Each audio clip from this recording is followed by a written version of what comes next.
Boa tarde, pessoal. Tudo bem?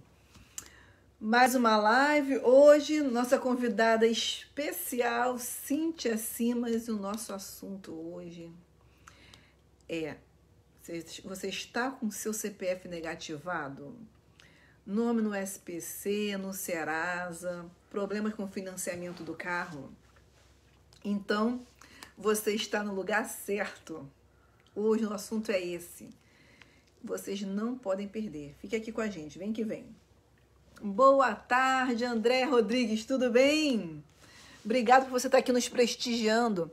Gente, antes de eu começar, eu tenho que fazer uns agradecimentos. Quero agradecer muitíssimo a Jéssica Ellen. Ela é administradora do grupo Papo de Mulheres no WhatsApp. A Jéssica tem ajudado a gente tanto, compartilhando, fazendo sugestões, a galera do grupo dela também. Então, Jéssica, um beijo para você, muito obrigada por você estar aqui fazendo parte desse nosso grupo de mulheres enganjadas, né, tentando fazer a diferença. E o melhor de tudo é passando informação, não é verdade? Eu acho que as pessoas hoje estão muito carentes de informação. Quero também agradecer a minha amiga Ana Malcher. Ela também é administradora de um grupo aqui no Facebook, Guerreiras pelo Mundo. Gente, as meninas têm tantas coisas para trocar, coisas engraçadas do dia a dia, conhecimentos. A mulherada tá mandando muito bem. Muito obrigado, gente. E agradecer a todo mundo aí, né? Porque a gente tá aqui praticamente diariamente, sempre com uma live, sempre com um assunto, uma notícia que apareceu. Então, vamos que vamos. Olha só, falando em CPF, falando em nome comprometido no Serasa, nome comprometido no SPC, problema com financiamento do carro, financiamento da casa e o cartão de crédito com esses juros astronômicos. O que a gente faz com eles? Fátima Pereira, tudo bem, querida? Como é que você tá? Boa tarde, muito obrigada por você estar aqui nos prestigiando. Então, hoje eu tô trazendo a Cíntia Simas. Já ela tá entrando, tá, gente? Deixa eu até marcar ela aqui, porque já ela vai aparecer aí, tá bom? Mas antes de tudo isso, eu quero falar o seguinte: não fique desesperado. Você faz parte dos 48% dos brasileiros que está enfrentando essa dificuldade. Mas não fique alarmado. Tem solução. Acredite se quiser, tem solução. Apesar de você estar achando que já era, vou deixar isso pra lá. Não, tem solução e não é tão difícil assim, hein? Então preste atenção, tá bom? Olha só, hoje no Brasil, 78% das pessoas que estão com o nome negativado vem da onde? Do cartão de crédito. 15,9% das pessoas que estão com o nome do CPF, no SPC, está com problema naqueles carnês que compram na C&A, na Casa Bahia, no Ponto Frio, aí não dá conta de pagar, se enrola. 15,9% da população tem esses problemas devido aos carnês. E aí, gente, pasmem, 10,9% da população também está com CPF negativado no Serasa ou em qualquer outra instituição de crédito por causa do financiamento do carro. A pessoa se planeja, dá uma entrada, vai fazer os pagamentos, tudo cabe, mas aí de repente acontece um infortúnio e a pessoa fica negativada nas instituições de crédito. Então, vale bem a pena a gente assistir e conversar. Fátima, querida! Fá Azevedo, tudo bem, querida? E aí? Mas, gente, por que é que o brasileiro está sempre tão enrolado? Por que é que o brasileiro está sempre tão endividado? Isso, gente, faz parte da nossa instabilidade econômica. Muito disso faz parte também da falta de planejamento, não é verdade? As pessoas não se planejam. Às vezes não é por mal, é porque não sabem mesmo como se planejar, né? E aí acha que aquela compra cabe no orçamento e daqui a pouco descobre que não cabia. E aí olha o problema aí, não é verdade? Então, nisso tem falta do controle, né? Falta do planejamento. Tem aquele caso que a pessoa estava tudo direitinho, tudo organizado, né? Aquela compra cabia no orçamento, mas aí, de repente a pessoa fica desempregada. E aí fica aí meses, 6 meses desempregada. E aí não tem economias que dê conta disso, né? Essa que é a verdade. Né? Principalmente na realidade do Brasil, que o número de desemprego está altíssimo. Tem também um problema que você fala, não acredito que a pessoa fez isso, mas fez. É a prima que emprestou o cartão para a prima, é a irmã que emprestou o cartão para a irmã ou para o irmão, é o pai, é o tio, é a amiga, entendeu? Cristiane Lopes, querida, tudo bem? Muito obrigada por estar aqui com a gente. E aí é o famoso emprestar o nome para um terceiro, né? Você nem está com o nome negativado por causa de uma compra que você fez. Você está com o seu nome negativado porque você emprestou o seu nome para um amigo. Aí o amigo simplesmente... Olha a Cíntia chegando aí, gente. Oi, Cristiane Lopes. Tudo bem? Cíntia, eu tô tentando trazer você, tá? Pera aí. E aí, o amigo simplesmente passa uma dificuldade qualquer. Tem amigo que é meio mau caráter mesmo, temos que falar a verdade. Para de pagar e aí o seu nome fica negativado. Não é o CPF dele, então ele não tá nem aí. Vamos lá. Cíntia, eu tô tentando trazer você, tá, gente? A Cíntia já estará aqui com a gente. Para começar esse nosso... Vamos ver, a Fá tá falando horrores de dívida que só crescem. Ah, meu Deus do céu, não prescrevem pela empresa, não querem negociar. Como pode? Eu acredito. Eu acredito, entendeu? Porque isso acontece mesmo. Isso não é coisa de papo furado, não, entendeu? Isso é coisa assim de que Cíntia wants to be in your video. Ok, Cíntia, vamos que vamos. E aí, perceberam, né? São vários fatores que levam a pessoa a se complicar, se desorganizar financeiramente, né? E aí a gente precisa de uma solução. Oi, Cíntia, chegou a Cíntia? Oi. Tudo bom? Espera que eu vou dar um dia aqui no meu tripé, que você entrou e eu fiquei um pouquinho achatada. Só um pouquinho só, peraí. Isso é uma coisa assim que a gente aos pouquinhos vai se adequando. E aí, peraí, ficou. Ah, nossa, Cíntia, a sua imagem hoje está ótima. Ai, que bom, né? Isso. Na live passada ela estava um pouco escura, né?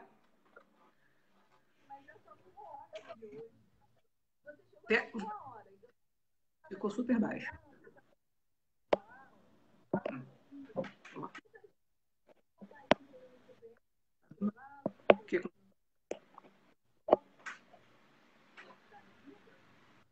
Não estou conseguindo ouvir. Não. Ela estava falando tão alto, o que aconteceu?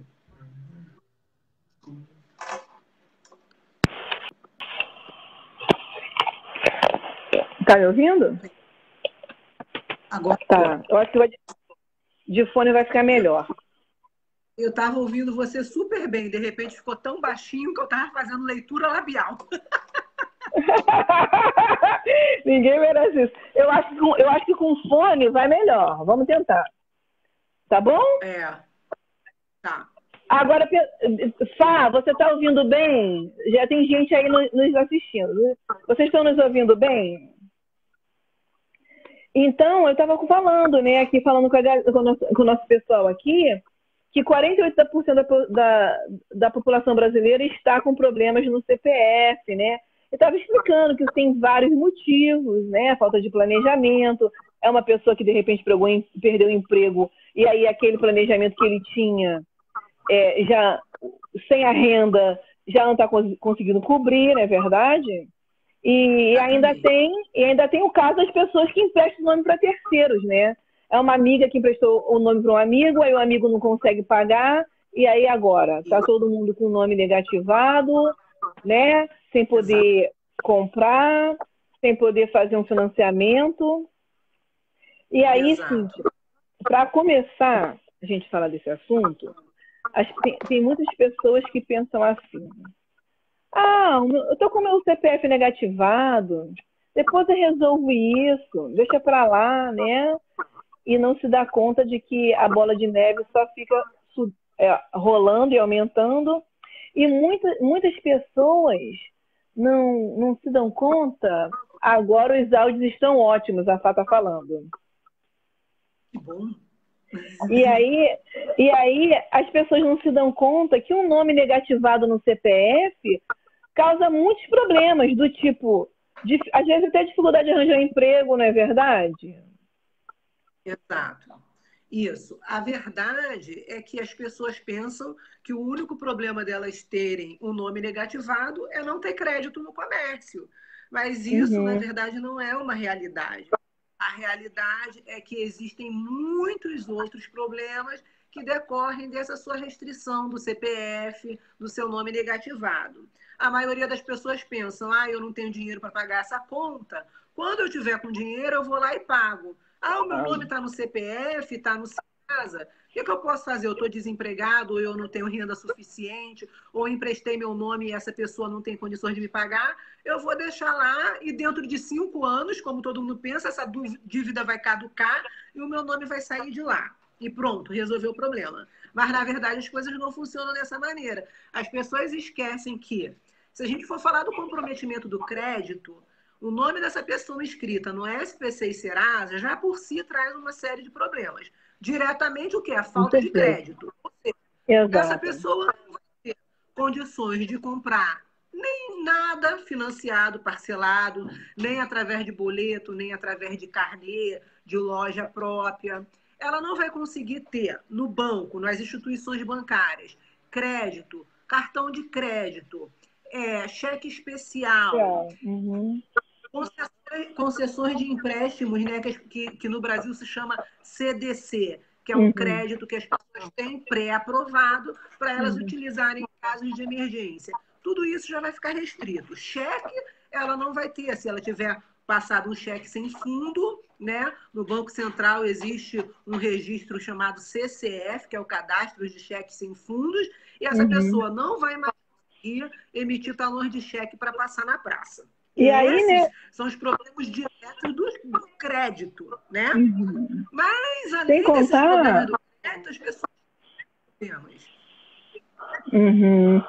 Sem contar, né, Cíntia, que às vezes a pessoa esquece que tem essa dívida, né? Vai vivendo a vida, aí de repente faz um vestibular, quer fazer um financiamento para fazer a faculdade, e aí não pode porque está com o nome sujo, né? Exato. Então, isso já é um dos primeiros problemas decorrentes da falta de crédito, que não afeta somente a situação econômica da pessoa, porque aí essa falta de crédito já está trazendo um problema educacional para a pessoa. Então, o que acontece?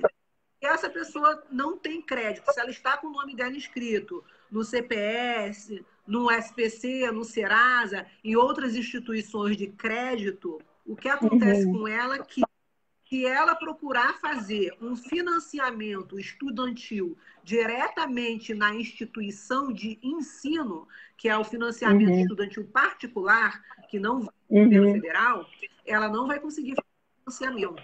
Por quê? Porque ela tem a restrição de crédito, né? Aí, a maioria das pessoas falam, você pode ficar um ou dois fiador. Mas se você já tem o seu nome restrito, o fiador provavelmente não vai arriscar o nome dele sabendo que o seu está restrito, né? Exato. E aí a gente cai naquele problema, quer dizer, a pessoa está perdendo a oportunidade, né, de estar estudando, de estudar e se aprimorando para ter uma condição financeira melhor daqui a 4 ou 5 anos, justamente por causa disso. Exato. A mesma coisa em relação a emprego, né? É importante se dizer que as pessoas pensam assim, eu vou perder meu emprego porque eu estou com o nome sujo, ou eu não posso perder meu emprego se eu estou com o nome sujo. A legislação brasileira, ela diz que você não pode ser preterido na sua vaga de emprego se você estiver com seu nome restrito no cadastro da SPC e Serasa. Entretanto, A legislação também diz, já existem umas decisões do próprio Tribunal Superior do Trabalho, que diz que fica a cargo do empregador, do patrão, se ele vai ou não contratar essa pessoa, né? E isso fica mais grave quando a gente fala do serviço público. Por quê?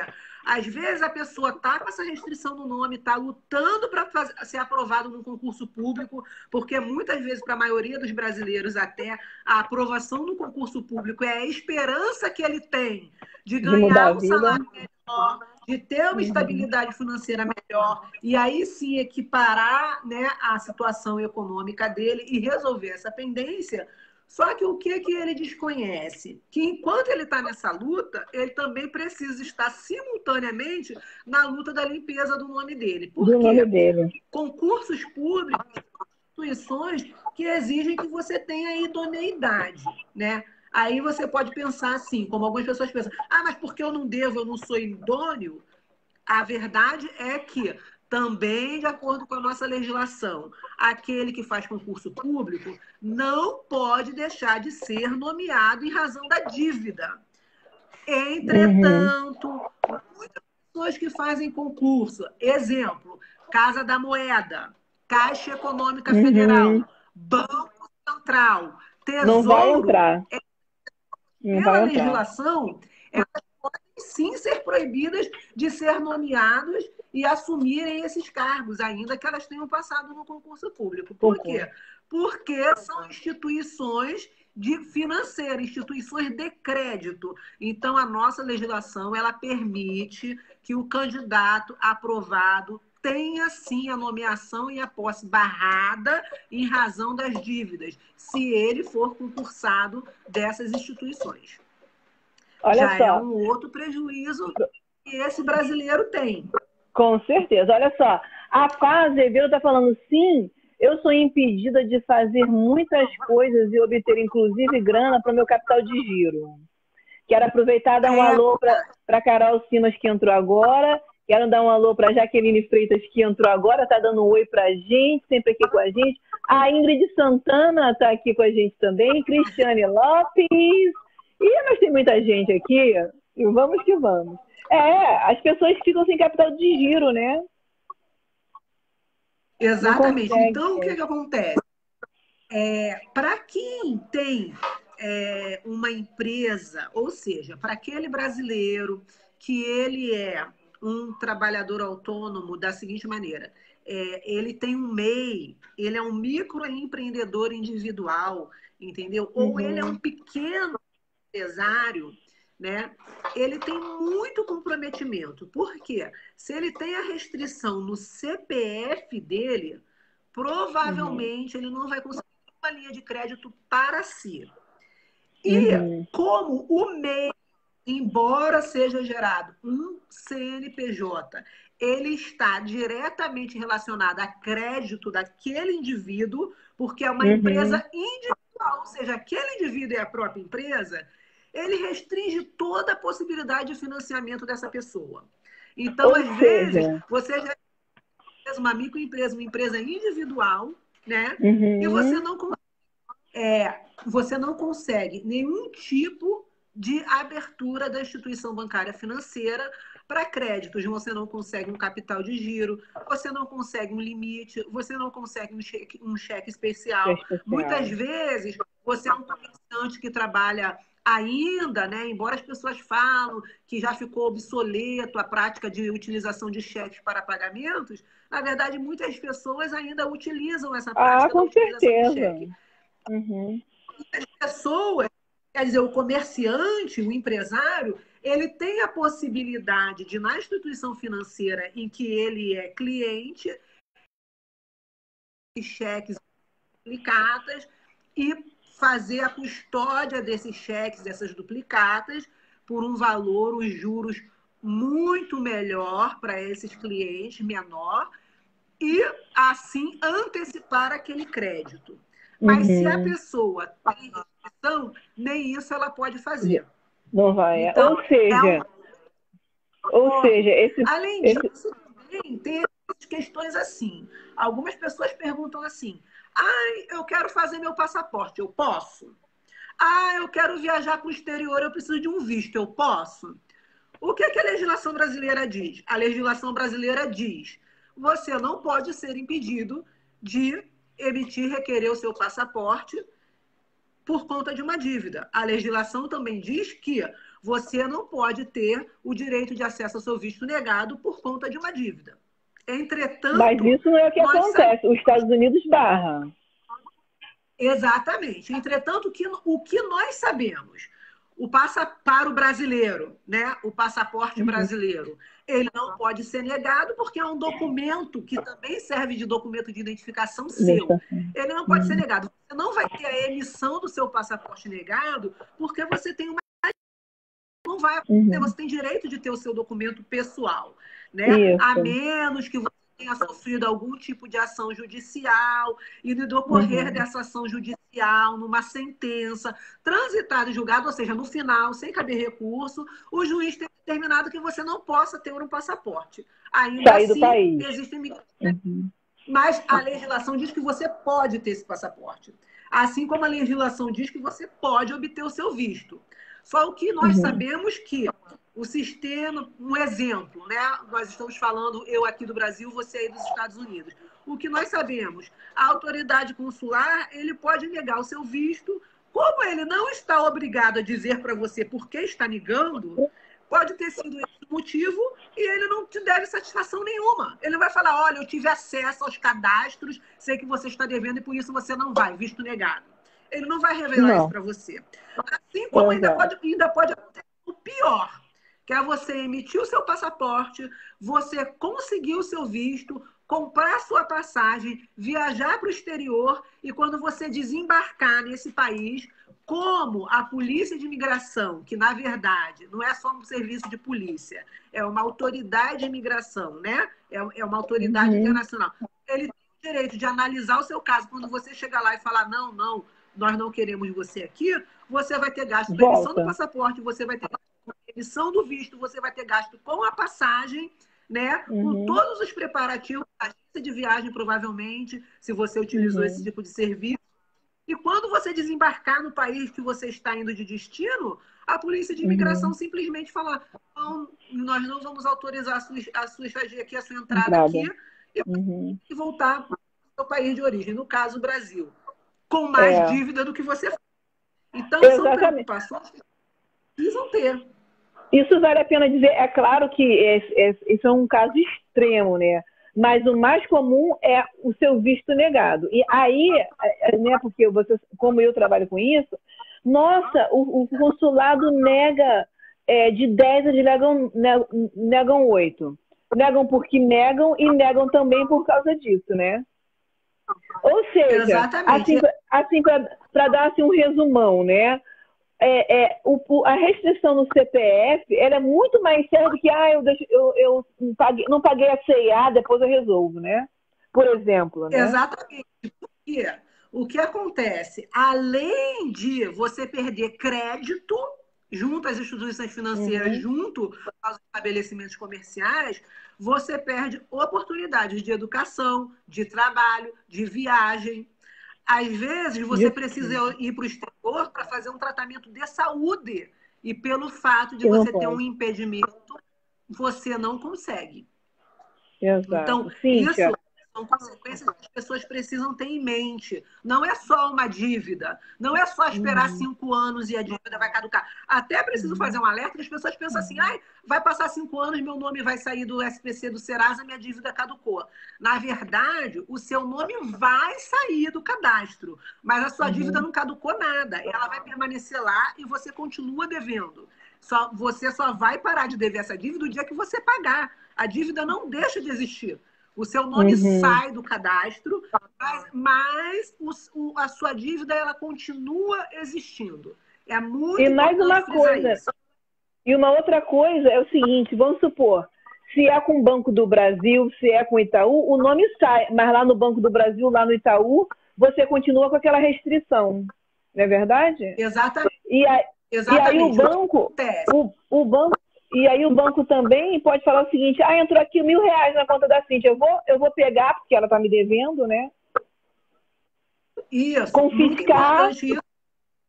São dúvidas que as pessoas que devem, as instituições financeiras sempre têm. O banco pode pegar o dinheiro que entrar na minha conta?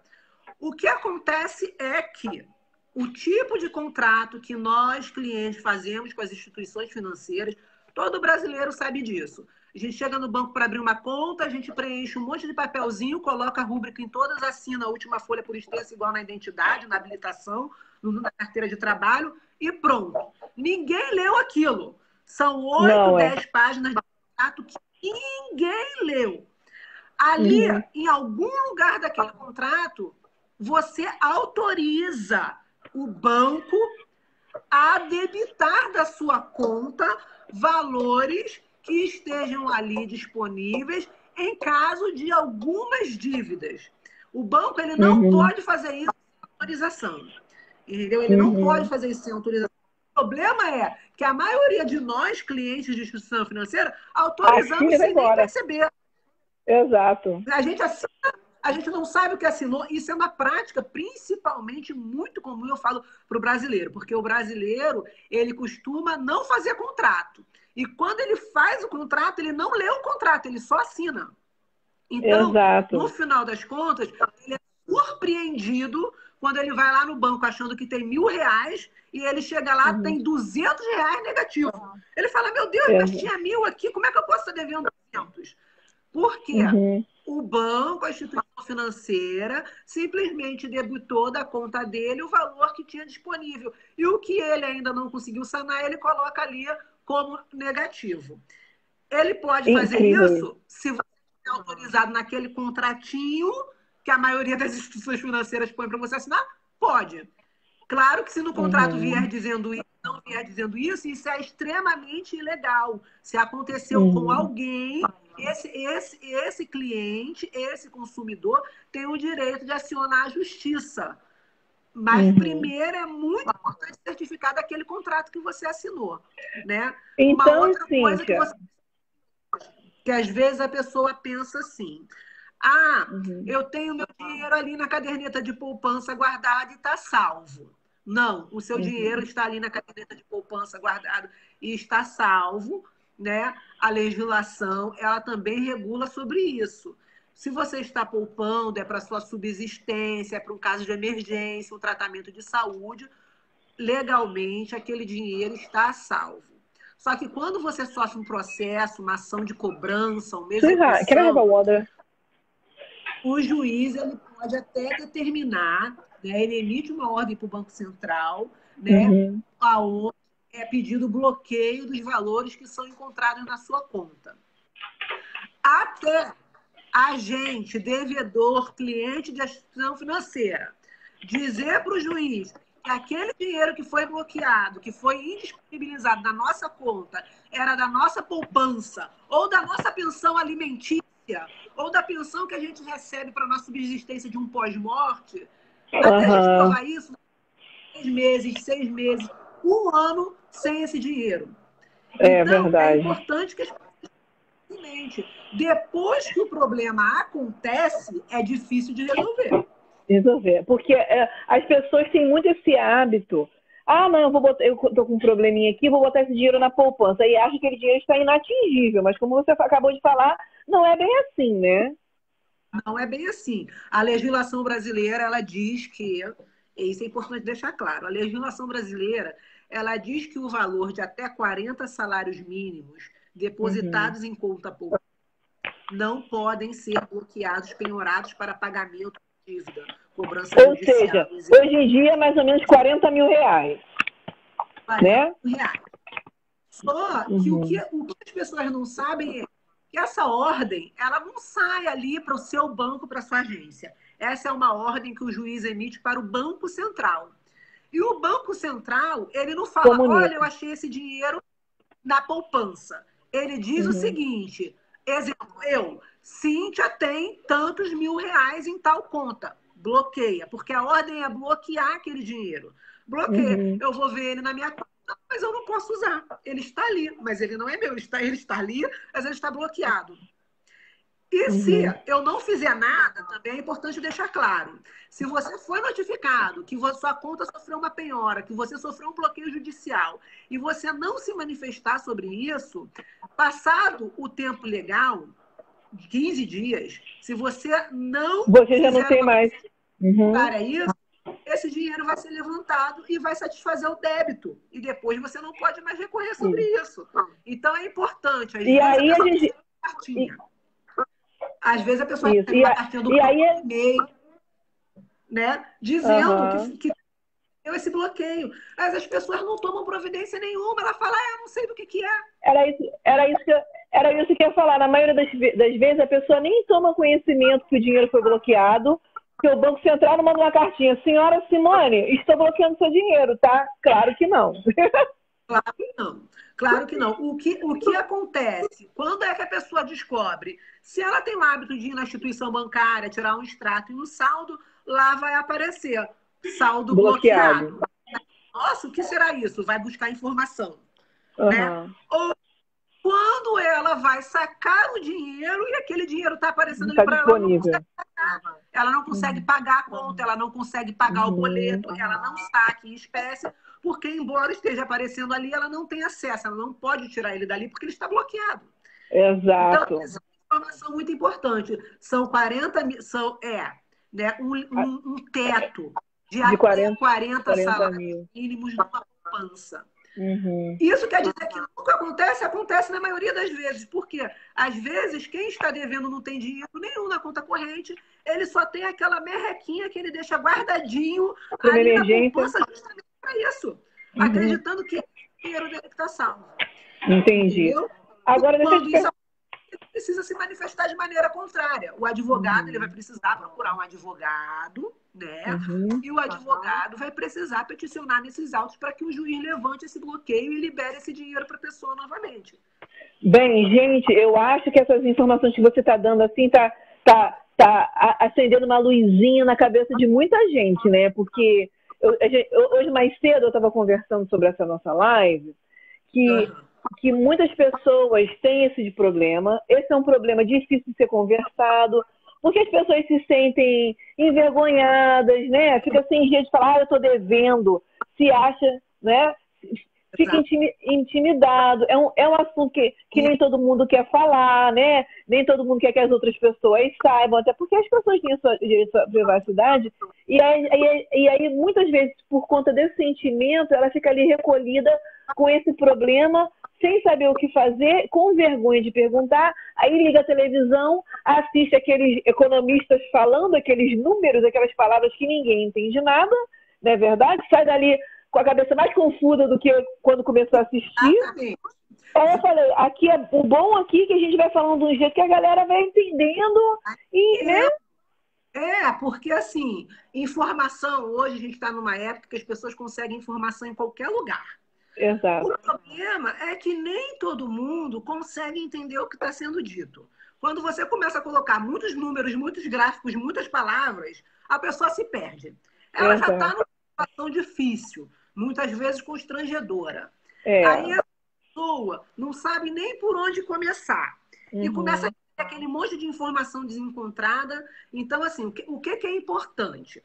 Primeiro, como você mesmo disse no início, na abertura dessa live, 78% da população brasileira que tem o nome inscrito no cadastro de restrição de crédito. Ou seja, 48%, quase metade da população brasileira é devedor. Exato. Então, assim, você não está sozinho nessa situação. Não está, é isso que eu falei no início da live. Para resolver essa situação entenda que você não está sozinho, que você tem como resolver essa situação. E o primeiro passo para você resolver essa situação é você admitir, eu sou um devedor. Eu estou com problemas financeiros. E como que eu vou resolver isso? O próprio censo diz para a gente o seguinte, que desses 48% de devedores brasileiros, 38% deles estão devendo por conta do cartão de crédito. Exato. O que significa? Que o cartão de crédito é o maior vilão do consumidor brasileiro. Por que ele é o Exato. maior vilão do consumidor brasileiro? Juros lá nas Porque os juros alturas. são altíssimos. Exatamente. Os juros de cartão de crédito são juros estratosféricos, assim, altíssimo. Uhum. Impensável. Qualquer pessoa com consciência não pode pensar em dever cartão de crédito. Ele foi criado com a intenção de ser seu aliado. Ele não pode se transformar em seu inimigo. Porque Inimigo. se você tiver um problema com o cartão, ele vai virar seu inimigo. Então, se você pensa em regularizar sua situação financeira e você está devendo no cartão de crédito, na loja, no comércio local, no comércio de bairro, na instituição bancária, primeiro você pense em resolver sua dívida do cartão de crédito. É por ali que você vai começar a se desemaranhar dessa onda de dívidas. Não, ninguém precisa saber por que foi que você entrou na sua maré de dívida. Não importa o motivo que te levou para. Se foi no seu nome, se você emprestou o nome para outra pessoa, se foi porque você ficou desempregado, se foi porque você ficou doente, se você não teve uma educação financeira e por isso se endividou, não importa o motivo. O que importa é que você corra atrás para resolver o problema. E se no meio de todos os seus problemas financeiros você tiver dívida no cartão de crédito, comece por ali. Comece para dívida do cartão de crédito. Renegocie a sua dívida no cartão de crédito. A palavra-chave é essa: renegociação. Você não pode deixar a sua dívida lá. Entendeu? Mas aí, Cíntia, a gente vai cair num problema que a nossa amiga falou aqui agorinha aí no comentário.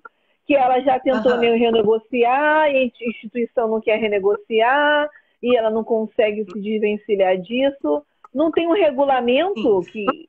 Não é? Então é o seguinte, é como eu falo, você não pode deixar sua dívida para lá. Você, consumidor, cliente, que tiver com qualquer tipo de restrição de dívida, entendeu? Você não pode deixar essa dívida para lá. A palavra-chave é renegociar. Agora, às vezes, você pode se deparar como essa nossa amiga, entendeu? Aí eu tento fazer um acordo, eu tento renegociar e a instituição não quer renegociar comigo. Existem caminhos diferentes para dívidas diferentes. Por exemplo, se você está com uma dívida na instituição financeira, né, bancos, cooperativas de crédito, tudo isso é regulado pelo Banco Central. Você precisa ir à instituição de crédito que você tem esse débito e falar, olha, eu quero renegociar, a minha possibilidade de pagamento é essa, parcelada em tantas vezes, e é dessa maneira que eu consigo. Se a instituição de crédito negar para você essa renegociação, falar que não dá, que é impossível, que não pode ser naquela quantidade de vezes, ou que não pode ser naquele valor e etc., não resta muita coisa a fazer. Você vai precisar se socorrer de um negociador, por isso que eu falo. A minha profissão como negociadora, ela é muito importante, porque além de ela negociar crédito, dívidas, ela às vezes o problema não está só na questão do crédito. Às vezes nós temos clientes que eles não conseguem chegar na instituição financeira, eles não conseguem chegar naquela loja, eles não conseguem chegar diante do credor deles e falar com eles a real situação. Então você coloca uma terceira pessoa estranha naquela relação de consumidor e credor, devedor e credor, sem ânimos, né, sem exaltação, e essa pessoa consegue. Porque está certo que a pessoa está devendo, mas ela não quer permanecer devendo. E o credor, ele não quer continuar com aquela dívida ali, sem aquele dinheiro na mão dele. Assim como o devedor quer pagar, o credor, ele também quer receber. Muitas vezes, o credor, ele quer receber de uma maneira que o devedor não pode pagar. E para isso existe a justiça. Se você não conseguiu resolver o seu problema administrativamente, você vai precisar se socorrer da justiça, sim. É preciso que você faça o quê? Oficialize, olha, eu tentei, eu fiz essa proposta, leve propostas, entendeu? Faça proposta pelo telefone, pelo WhatsApp, porque o WhatsApp hoje, gente, as pessoas não sabem disso, mas hoje o que acontece no WhatsApp serve de prova para o processo. De prova, entendeu? exatamente. Às vezes a pessoa recebe um e-mail, aí são aqueles e-mails disparados em URA, que vem escrito assim no e-mail: não responda esse e-mail, não retorne este e-mail. Então, Isso. aparece um número de telefone, um 0800, um 0400 para a pessoa ligar, ou um número de celular que é uma central de atendimento. Você liga e fala: eu quero um e-mail aonde eu possa me reportar a tal pessoa. Porque a partir dali, você contato e você já tem como provar que você tentou fazer aquela negociação, que muitas vezes que eles vão acontece... dizer que não foi tentado. Exato. Um minutinho só. Vamos dar um alô para nossos amigos Renan Tavares, Márcio Piropo, José Chicone, Lu Nascimento, Jaqueline, tudo bem, querida? Olha só, e também tem o seguinte, né, Cíntia? Nós estamos falando tudo isso partindo do princípio que o devedor, né, a pessoa que está devendo, tem um discernimento, saberia falar, mas tem muita gente que são pessoas simples, né, que liga, ouve um não, ou a pessoa abre a boca, uma opção de coisa que a pessoa não está nem entendendo, aí a pessoa desiste, né? Porque a maioria dessas pessoas que estão endividadas são pessoas de renda, né? Exatamente. Foi muito importante você ter falado isso agora, porque, olha só, é preciso fazer dois esclarecimentos muito importantes sobre isso. Primeiro, se você recebe ligações, mensagem de WhatsApp, SMS, e-mail, fazendo cobrança, entendeu? Empresas de cobrança extrajudicial, aquelas cobranças que não estão sendo no processo da justiça. Se você recebe essas cobranças, as pessoas às vezes abusam disso, falam coisas que não são verdade, entendeu? Te induzem a erro. Muitas vezes você se sente até ameaçado, constrangido. Você precisa procurar um negociador, você precisa procurar um escritório de advocacia, você não quer procurar um negociador porque você não vai ter dinheiro para pagar. Você não vai procurar um escritório de advocacia porque você acha que você não tem dinheiro para pagar ele. Você vai ao PROCON. O PROCON vai lhe atender, vai ouvir a sua queixa. Se for pertinente, o PROCON irá elaborar o documento e vai dar entrada para você nesse tipo de situação para resolver essa cobrança abusiva. E ele não vai cobrar R$1. Até Então, porque, Cíntia... Até porque tem os casos que, vamos supor, a pessoa tem um salário de R$1.000 por mês, a dívida é de 2.000. Como é que essa pessoa paga isso? Se ela só pode comprometer até 30% do salário dela, né? Tem que negociar, porque senão a pessoa fica refém disso. Exatamente. O que é que acontece? Esses 30% que você falou agora, a nossa legislação ela fala o seguinte, que o nosso salário, por ser o nosso meio de subsistência, ele não pode ser penhorado. Mas nós sabemos que existe, principalmente para os funcionários públicos, aquele crédito que é concedido, né, para o desconto em folha, que é o crédito consignado. Para o desconto em folha. Como eu falei, nesses contratinhos com aquelas letrinhas miúdas, aquelas 10 páginas que ninguém lê, ali você autoriza a instituição financeira a debitar aquele valor na sua conta todo mês.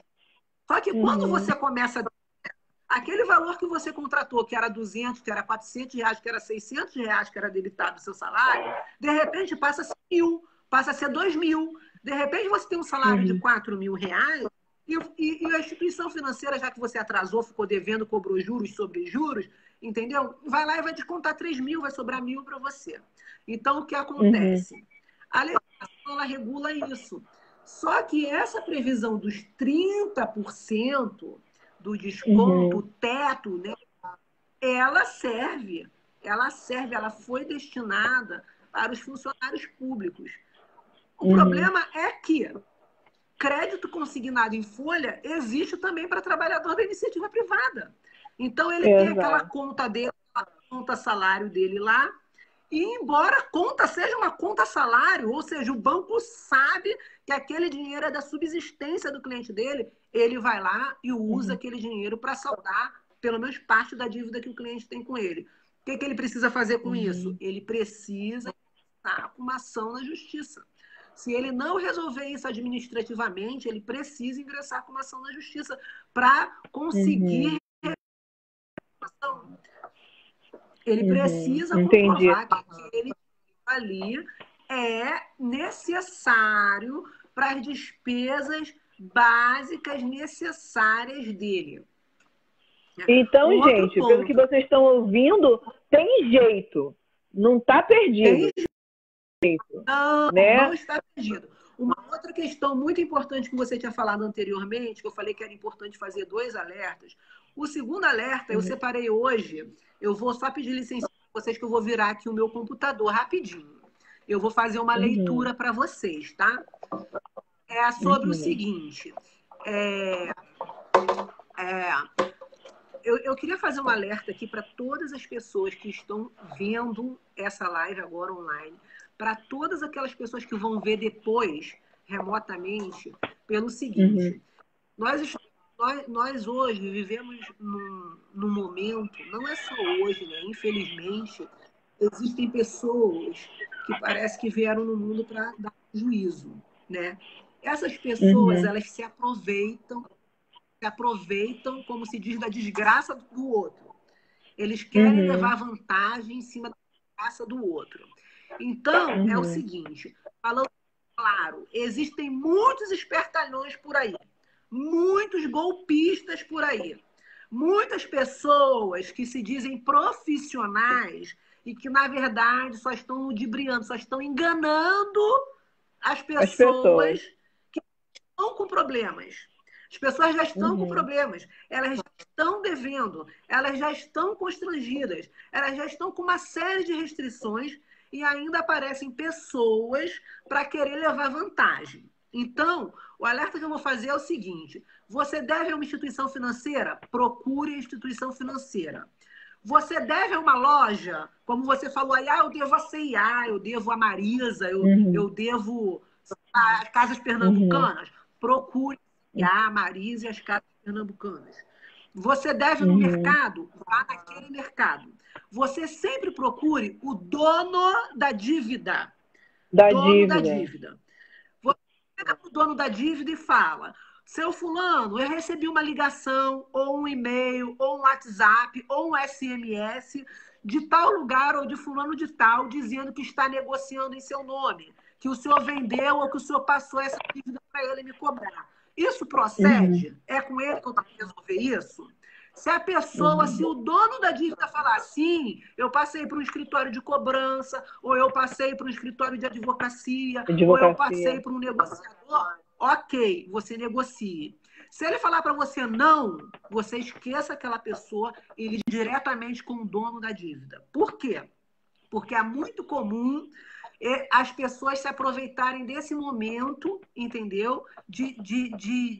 Onde as pessoas estão com muitos problemas, às vezes até problemas emocionais, porque tem muitas cobranças, tem pessoas que ficam com problemas psicológicos, abalados psicologicamente por conta disso, e as pessoas querem se aproveitar.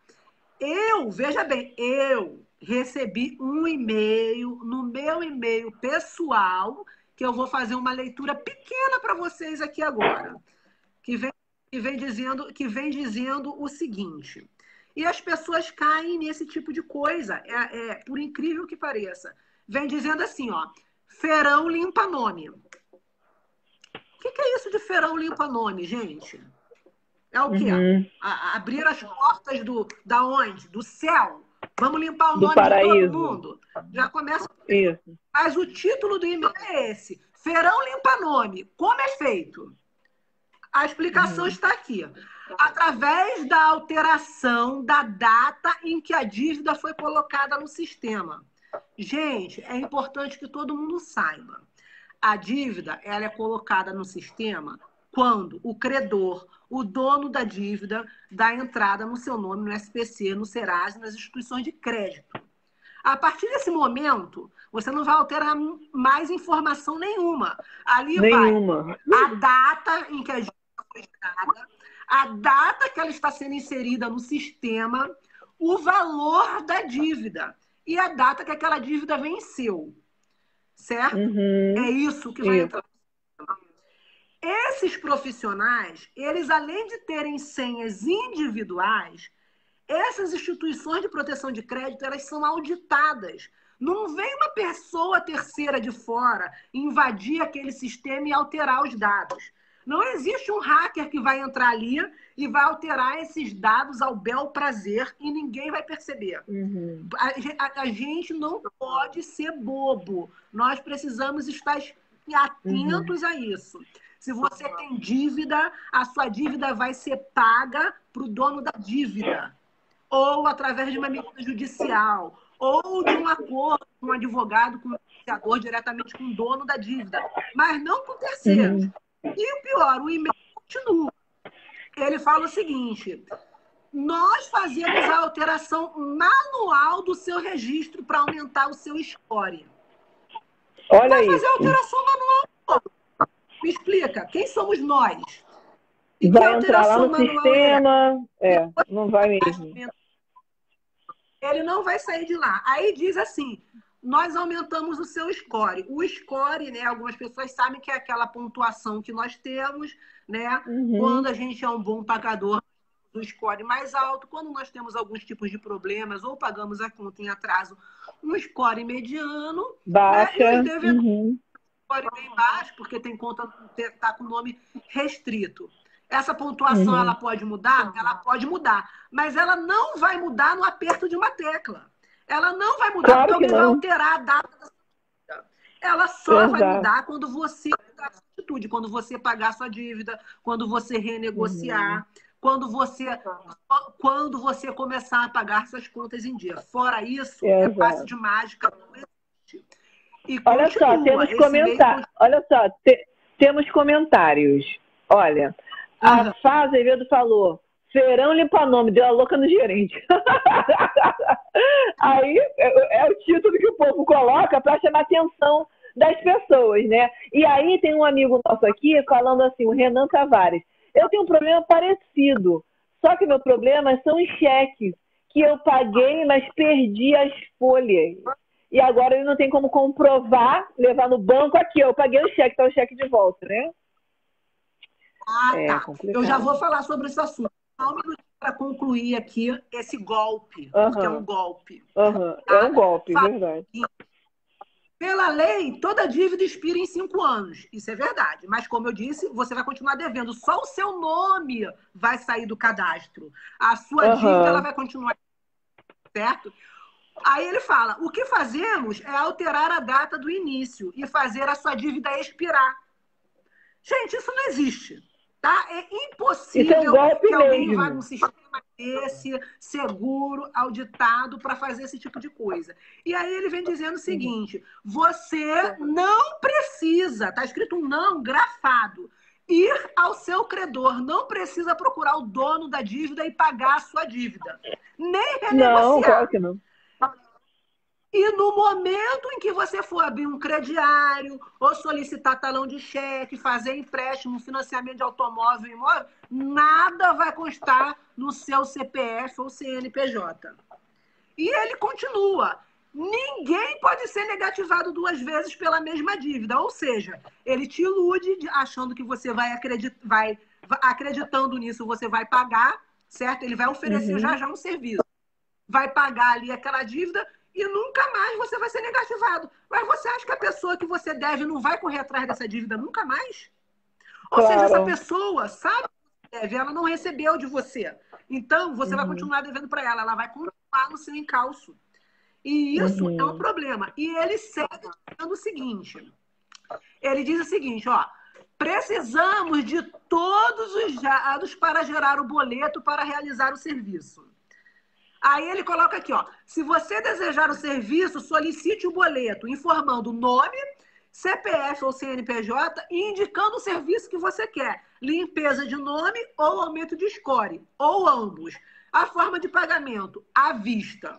E um detalhe, qual que é o prazo para limpar o seu nome? 10 dias após a confirmação do pagamento do boleto. E ele termina dizendo o seguinte, o pagamento é à vista e ele termina dizendo o seguinte para você no e-mail.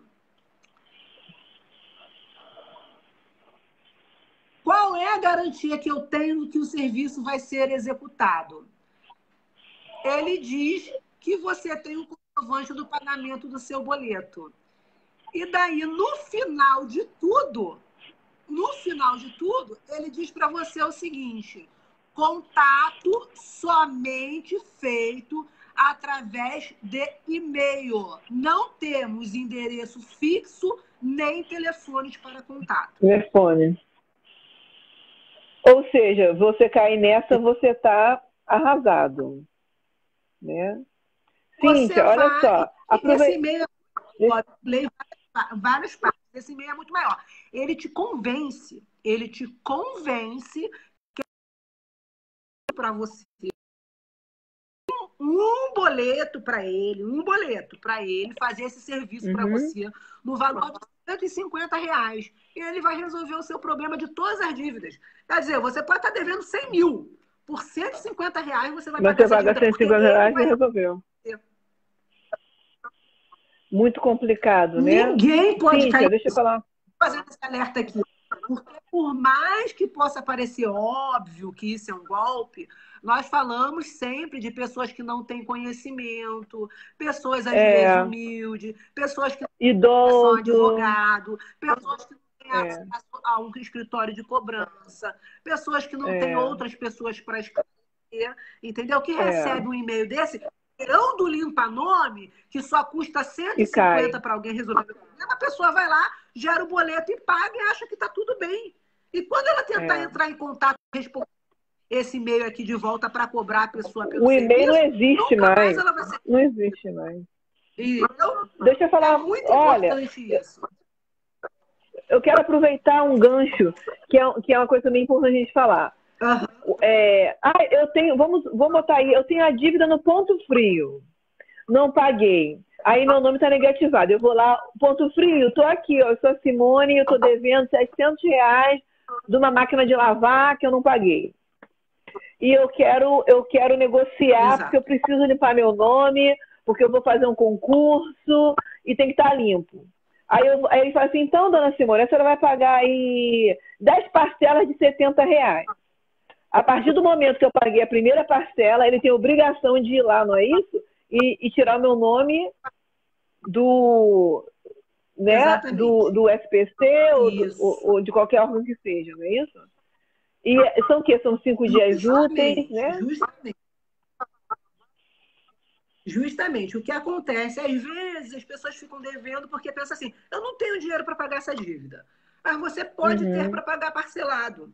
E a partir do momento que você faz uma renegociação, quando você faz essa renegociação para um pagamento parcelado, no momento em que você pagar a primeira parcela dessa sua renegociação, a instituição ou o comércio que negativou o seu nome, ela tem a obrigação de informar que foi feita uma renegociação e fazer o requerimento para retirada do seu nome do SPC e do Serasa. É obrigação, eles têm obrigação por lei. Esse prazo são 5 dias úteis.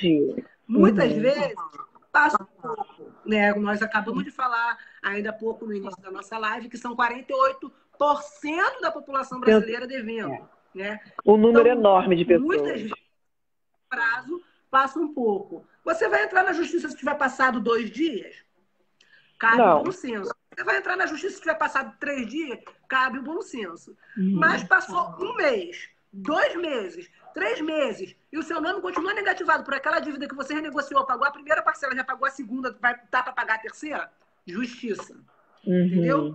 Entendi. Porque eles têm a obrigação de informar e solicitar essa retirada. Assim como eles também têm a obrigação de verificar se foi retirado. Não foi retirado, você pode ligar, você pode comparecer no local pessoalmente e falar, olha, eu vim aqui, eu renegociei, eu paguei a parcela, passaram tantos dias e o meu conta está lá. Está havendo algum problema? Foi esquecido? É a demanda? Né? E eles vão tentar resolver. Se isso não for resolvido, você vai se socorrer na justiça e vai precisar que seja emitida uma ordem para retirada do seu nome. Até porque eles não fazem isso. Até porque eles não fazem isso porque eles são bonzinhos, não. Eles fazem isso porque a lei obriga, né? Ah, camaradagem. Não, ela é obriga.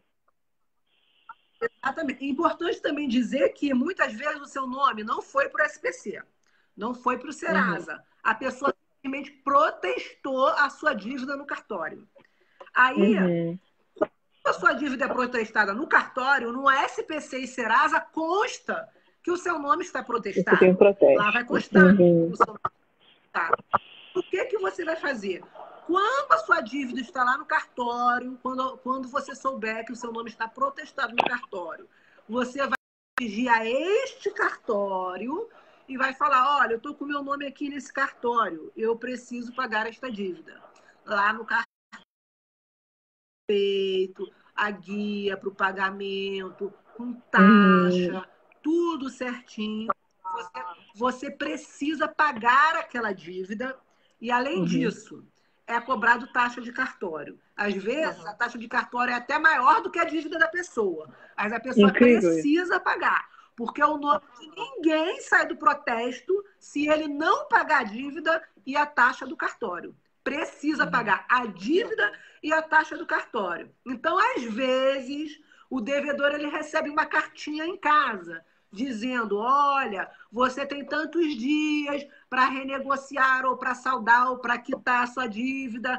Caso contrário, transcorrido esses dias, nós iremos protestar. Vamos enviar seu nome para o cartório. O que é importante você saber? Se a sua intenção é pagar essa dívida ou renegociar essa dívida, faça isso antes do seu nome para o cartório. Porque às vezes você deve R$50 e a taxa do cartório é 80. É 90. Porque a taxa de cartório é regional, não é nacional, não é um preço único. Então, essa variável, às vezes, é um prejuízo maior ainda para o devedor. É muito importante que as pessoas tenham isso em mente. Não se esqueçam disso. Né? Aquele nosso outro colega que falou que ele está com um problema semelhante, porém com relação a cheque. Ele pagou a dívida, ele resgatou o cheque, mas ele perdeu o cheque. E não tem como comprovar no banco que ele pagou essa dívida e por isso o nome dele está restrito. Fica restrito primeiro no CCF, que é o Cadastro de Cheques Sem Fundos, né? No banco, é regulado pelo Banco Central. E fica também no SPC e Serasa. E se a pessoa tiver protestado esse cheque, está lá no protesto. No protesto. O que ele tem que fazer? O que ele precisa fazer? Está perdido? Não está perdido, amigo. Se você perdeu, se você pagou, não está perdido. Dizem que quem paga mal, paga 2 vezes. Isso é um ditado popular. As pessoas precisam saber resolver os seus problemas ou correr atrás das informações para resolver os seus problemas. Se você está numa situação igual a desse nosso amigo, o que você tem que fazer? Primeira opção, você procura a pessoa que você pagou o cheque e fala para ela, olha, eu paguei aquele cheque aqui com você, eu resgatei ele, mas fui assaltado ou perdi, botei na máquina de lavar, lavou, rasgou o cheque, antes de eu entregar para o banco e agora eu não tenho como comprovar isso. O que essa pessoa pode fazer por você? Você vai junto com ela no cartório. Ela vai fazer uma declaração no cartório de que recebeu aquele valor de você, dando quitação daquela dívida para você. Vai reconhecer firma por verdadeiro autêntico. Você pega essa declaração e apresenta na instituição bancária do seu cheque. Lá eles vão dar entrada nesse documento, nessa declaração, juntamente com o formulário que você vai preencher, aonde você se responsabiliza por ser verdadeira aquela informação que você destruiu, que você inutilizou, que você foi roubado, que perdeu o cheque e por isso está deixando de apresentar ele.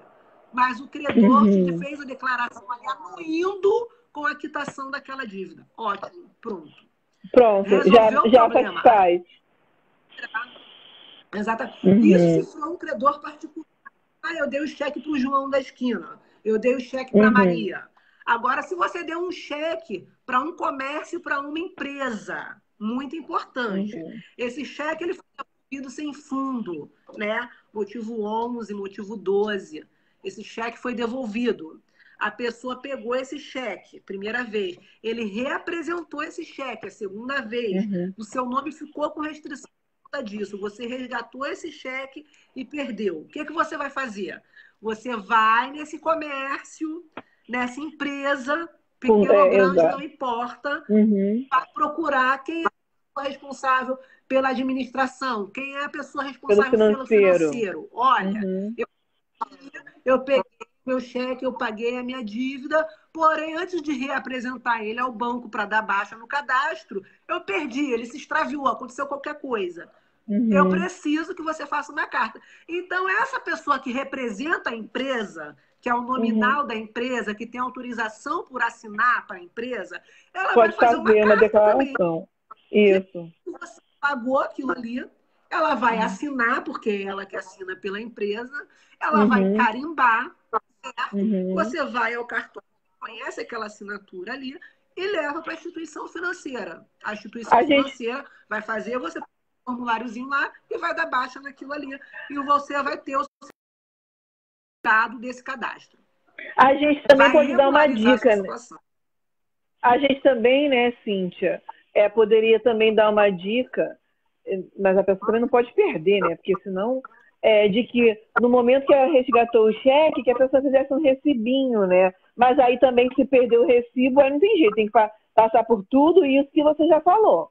Né? Ó, tal dia eu recebi do seu fulano de tal o valor de R$ 150, referente ao cheque número tal, do banco tal, não é verdade? Mas se perder também, aí tem que passar por tudo isso que você já fez, falou aí, não é verdade? Olha só, deixa eu dar um alô aqui para os nossos amigos que tem chegando gente aqui, ó. Verônica Carvalho, lá, Raimundo Nonato, pessoal do Amazonas, meus queridos.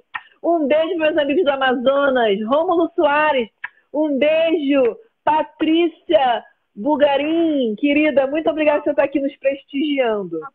Cíntia, deixa eu falar uma coisa para você.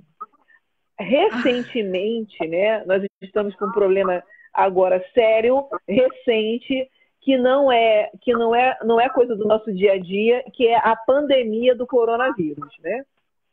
E aí as pessoas perdendo emprego, gente que está na fila esperando para receber o benefício não consegue, recebeu o primeiro não conseguiu receber o segundo, gente que por causa disso a empresa dispensou, então estão desempregados, né? Ou seja, a sua renda familiar completamente desequilibrada. Aí, meu Deus, como é que eu vou pagar o aluguel esse mês? Eu não tenho dinheiro, eu vou ser despejado. Como é que isso acontece? O financiamento do meu carro, né? E o condomínio, não tenho dinheiro para pagar a conta de luz, nem a TV, nem o telefone. E agora? Coronavírus chegou aí, ó, e desorganizou tudo. Exatamente. Realmente, né, todo mundo foi surpreendido por isso. Quem é que podia prever uma situação dessa? As pessoas estão doentes, né, sem poder trabalhar. Exatamente. Aqui no Brasil, assim como nos Estados Unidos também vocês passaram por isso no mês passado, que foi quando disseram que foi a curva do coronavírus atingiu o ápice aí, né? Aqui no Brasil dizem que a gente ainda tem ápice. Não sei como é que vai ser agora, que a gente está caminhando para o inverno, né? Talvez seja agora a curva, mas, enfim. O que é importante dizer é que fomos todos pegos de surpresa. A maioria da população brasileira não é constituída da classe A, nem muito menos da classe B. Nós somos C, D e essa é a nossa classe. É miserável, menos miseráveis, pobres, né? E menos pobres. E um pouco menos pobres. Essa é a verdade. Por quê? A classe média, ela também sofre com isso, ela também se abala e ela também muda de classe quando acontece esse tipo de coisa. Então, é aquela história, eu sou a classe média alta, eu sou a classe média média. Eu sou só a classe média, não existe mais aqui. Exato. Principalmente no momento da pandemia, todas as pessoas estão sofrendo essas consequências, né? Como você falou, pessoas perderam o emprego, pessoas tiveram a jornada de trabalho reduzida e, com isso, o salário reduzido, né? Pessoas estão trabalhando ainda ali no limite, recebendo o mínimo necessário para a sobrevivência, e muitos não estão recebendo. Algumas pessoas literalmente à mercê desse auxílio aí emergencial do governo, né? Aqueles trabalhadores que eram os informais, que eram os autônomos, que não estavam em cadastro nenhum, que de repente fizeram uma corrida para se cadastrar e receber. O fato é um só. E isso é para todo mundo. As contas não param de chegar. E as obrigações não deixam de existir. Exatamente. A sua conta, o seu aluguel vai vencer. O seu Vai bater na condomínio porta. ele vai vencer. A água, a luz, o gás, a internet, tudo vai vencer. E como é que faz? Né? Então, assim, uma preocupação muito grande. Infelizmente, nem todo mundo tem esse sentimento de solidariedade, nem todo mundo tem tanta compaixão dentro de si para falar, olha, esse mês eu posso abrir mão desse valor, eu vou esperar a situação se normalizar para você poder me pagar. Às vezes as pessoas não têm esse entendimento, né? E ficam cobrando, e ficam pressionando, e ficam ameaçando, e ficam batendo na porta, e ligando, e mandando mensagem, tirando a paz. O que é importante saber? Bom, primeira coisa, os serviços emergenciais, aqueles serviços de necessidade básico, luz, água, quem tem gás encanado, gás, né? Esses serviços, telefonia, internet, não estão podendo ser interrompidos. Ou seja, essas concessionárias não estão podendo suspender esses serviços. Se o seu serviço foi suspenso, entre na justiça imediatamente. Não, você não pode ter interrupção desses serviços. Sua água não pode ser cortada, sua luz não pode ser cortada, você não pode ficar sem gás, porque você precisa do gás para comer. Se você está em isolamento social, você está dentro de casa, você precisa comer. Então, esses serviços não podem ser interrompidos. E isso independe... forem interrompidos, você... E isso independe, né, Cíntia? Isso. Porque você ouve muito dizer assim, ó, não, só não pode cortar a luz se tiver um idoso doente aqui, ou uma mãe com um bebezinho doente, ou uma criança especial. Não, isso é para todo mundo. Para todo mundo, para todo mundo. A diferença que existe em questão de doentes domiciliados, doentes com atenção especial, ou seja, essa pessoa já era assim, ela não ficou assim por causa do coronavírus. Você já era um familiar que tinha um doente dentro de casa, que já usava esses aparelhos, que já dependia de uma máquina que mantém ele vivo, que alimenta ele, uma sonda, um respirador, pelo comprometimento da doença que ele já tinha pré-existente, sem nada a ver com o coronavírus.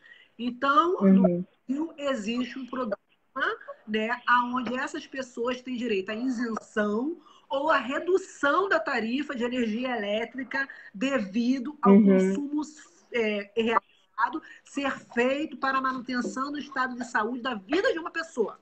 Então, isso já existia. Essa questão de neste pandemia, não, só não pode cortar se tiver um doente, isso é mentira, isso é falácia, isso não existe. Ninguém pode suspender, seja com doente ou sem doente. Serviços essenciais estão garantidos, então. Exatamente. O que é preciso esclarecer? Essa dívida não existe? Deixou de existir? Não vai ser cobrada? Não. O que é importante esclarecer para as pessoas? Essas dívidas, elas estão sendo geradas, só não está havendo a interrupção e nem a cobrança. Mas elas continuam existindo. Mas elas existem.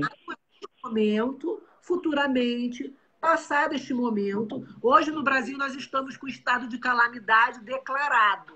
Né?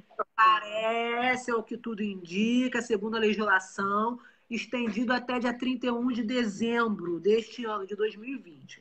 A partir desse momento, vai ser necessário que essas concessionárias pensem, elaborem como irão receber esses débitos desse período da pandemia. Se eles vão parcelar, né? Existe um projeto-lei que fala de parcelamento, de isenção da multa e da isenção dos juros por atraso. Então, provavelmente, isso é um projeto-lei, ele foi votado, ele sofreu algumas alterações. Novamente, quando esse período período passar, nós teremos a possibilidade de parcelar esta dívida, né, com uma carência que não vai ser cobrada imediatamente. Fala-se na discussão do projeto que nós teremos de 3 a 6 meses de carência para o início do pagamento. Parcelado, se for aprovado nos termos em que está sendo submetido novamente, com a isenção de juros e multa. É uma solução. Você agora, o aluguel não cabe nessa.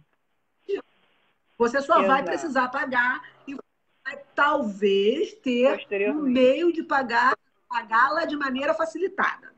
Agora, se a sua situação é dívida de financiamento de automóvel, por exemplo. Como eu vou fazer o financiamento de automóvel? Eu estou devendo, eu estou sem trabalhar, ou eu estou trabalhando em jornada reduzida, tive meu salário reduzido, ou fui demitido. O que é que eu vou fazer? Entre em contato, opção número 1. Exatamente. Opção número 1. Se você tem um carro financiado, que você está numa situação que você já sabe que você não vai mais conseguir pagar ele, mesmo no final do ano, quando essa situação se regularizar, que for parcelado, que for isentado de juros e multas, etc., a recomendação é: entre num acordo com a instituição financeira que fez o seu financiamento para fazer uma entrega voluntária desse bem.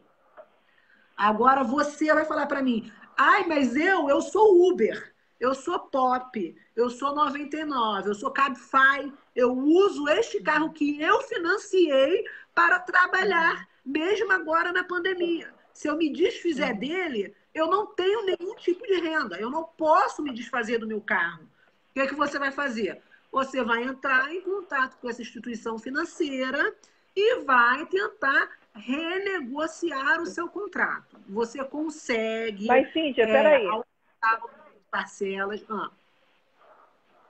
Mas é possível... Mas o ideal, assim, né, praticamente falando, o ideal seria, eu estou devendo 4 meses, por causa da pandemia, vamos supor. E o meu financiamento era de 36 meses. Então, fica de 40, né? Paga, exato. Acrescenta mais quantas parcelas no final. Exato. E isso também é uma coisa que o método que vai ser utilizado para a regularização desses contratos do imóvel e do automóvel ainda está sendo discutido. Não tem uma coisa acertada, que vai ser daquela forma que vai se regularizar. Mas existe a possibilidade hoje de você entrar em contato e renegociar, aonde você vai aumentar o número de parcelas e diminuir o valor da parcela para uma que você acredita que ainda assim você possa pagar. Ou você vai permanecer inadimplente, você vai permanecer devendo, você não tem como pagar. Você vai continuar sem pagar este bem, né? E passado este momento, você vai entrar em contato com a instituição financeira. Provavelmente ela vai entrar em contato com você te cobrando. Claro. Né? E você vai precisar de uma pessoa que negocie para você e faça uma proposta de acordo em relação a isso. As pessoas têm nome do quê?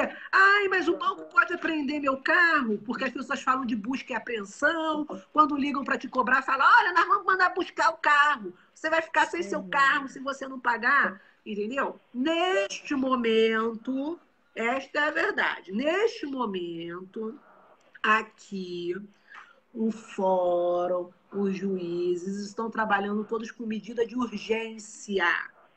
Entendeu? E o entendimento é que a instituição financeira não tem urgência em apreender seu veículo. Porque a instituição financeira necessita do seu veículo. A função da instituição financeira não é o seu veículo. A instituição financeira é uma operadora de crédito. Então, esse é o entendimento. Dificilmente essa instituição financeira vai conseguir uma liminar na justiça com o juiz determinando que o seu veículo seja apreendido. Hoje, neste momento da pandemia. No caso de pandemia, né?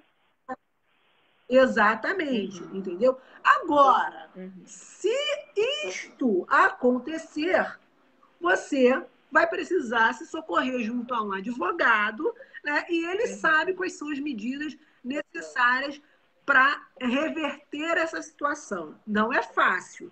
Depois que o veículo é apreendido, não é fácil reverter essa situação, a menos que tenha havido um grande equívoco, né? A mesma situação hoje para os imóveis, com a diferença que já ficou acertado que os financiamentos de imóveis, aqueles lá da Caixa Econômica Federal, né? Porque a Minha Casa Minha Vida e mesmo os financiamentos de imóvel feitos pela Caixa Econômica Federal, sendo ou não do projeto Minha Casa ou Minha Vida, estão com as cobranças suspensas. Entendi. Então, você vai pagar. Você vai pagar se você tiver condições de pagar, para não deixar essa dívida rolar e se envolver num problema futuro sem haver necessidade. Se você não tiver condições de pagar hoje esse valor, você sabe que o seu direito está garantido, levando-se em consideração que a cobrança dessas dívidas estão suspensas. Já foram suspensas. Outras pessoas têm esses financiamentos em outras instituições de outros bancos privados. Como a extensão desse entendimento compreende o que está sendo protegido, que é o imóvel, que é o bem, que é a moradia da pessoa, instituições também financeiras privadas estão adotando este mesmo posicionamento. Elas estão obrigadas a isso? Ainda não, porque, como eu disse, existem vários projetos de lei. Hoje nós estamos com mais de 20 projetos de lei só para regulamentar a questão dos financiamentos nesse momento da pandemia. Mas, com certeza, o direito dessa pessoa que é proprietário, que tem o seu bem, seu imóvel financiado, seu terreno, a sua casa, seu apartamento financiado, neste momento, essa cobrança está suspensa. Entendi. Se a sua preocupação é, mas eu não sou dono, eu sou inquilino, eu moro de aluguel. E aí o proprietário ligou para mim e disse que vai me despejar. Toda hora ele me liga, toda hora ele bate na minha porta. Mas ele não pode despejar. Ele está falando para mim que vai vir aqui e vai jogar minhas coisas no meio da rua. Ele não pode fazer isso. Ele não pode fazer isso. A mesma situação. Despejo, essa que é a verdade. Despejo, ou seja, o inquilino ser obrigado a sair da casa dele hoje, desse imóvel que ele ocupa hoje, é só por medida judicial. Já começa independente da pandemia. Em qualquer tempo. Não é por força. Não é por querer do proprietário. Hoje, eu fiquei então, com a pandemia... Em qualquer momento, com ou sem pandemia, e isso só pode ser feito legalmente através de ação na justiça, ordem judicial. A pessoa pode conseguir uma liminar e aí sim você ser despejado. Mas agora, nessa realidade, no momento da pandemia, você precisa entrar em contato com esse proprietário e falar para ele: olha, seu fulano, dona ciclana, a minha realidade é essa, eu estou sem trabalhar, ou eu estou trabalhando e ganhando menos, ou simplesmente eu estou numa situação onde o dinheiro que eu tenho, o auxílio emergencial que eu recebi só dá para comer, ou para comprar o meu remédio, entendeu? E eu não tenho mais outras despesas, ainda que a moradia vamos negociar alguma coisa. Entendeu? O que nós podemos... Exatamente. Olha, meu aluguel é R$500, mas agora eu só posso pagar 100. Aceite pagar 100? Entendeu? Aceite receber esse 100? Já é melhor do que nada. A palavra é renegociar, tentar um acordo. Agora, eu não tenho nem 100. O senhor pode me isentar desse mês? Porque mesmo quando voltar, essa dívida eu não vou ter dinheiro para pagar. Eu posso pagar dali para frente, mas o que ficou para trás eu não vou ter dinheiro para pagar. O senhor pode me isentar? A senhora pode me isentar? Ah, não pode me isentar? Então, vamos trabalhar o quê? Vamos trabalhar com desconto. A senhora pode me dar quanto de desconto? Pode ser 50%, eu vou pagar metade, e a outra metade a gente só vai negociar depois desse período ser normalizado. Ou a senhora me isenta de 50%, ou a senhora me isenta de 50% e eu pago os outros 50%. Tudo é negociável.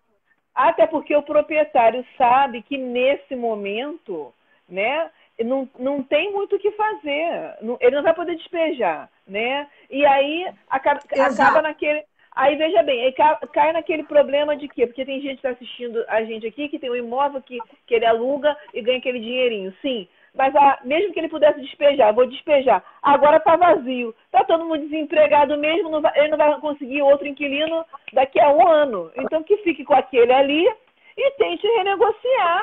Olha, então você me dá aí R$200 por mês, lá no final a gente vê como é que faz. Em vez de você pagar seu aluguel 500, você vai pagar 600 durante 12 meses até cobrir essa fase de pandemia, né? Porque é melhor assim do que mandar despejar ou ter um entrever, a pessoa realmente sair, aí o imóvel fica vazio e aí nenhum nem outro, né? Essa aqui é a realidade.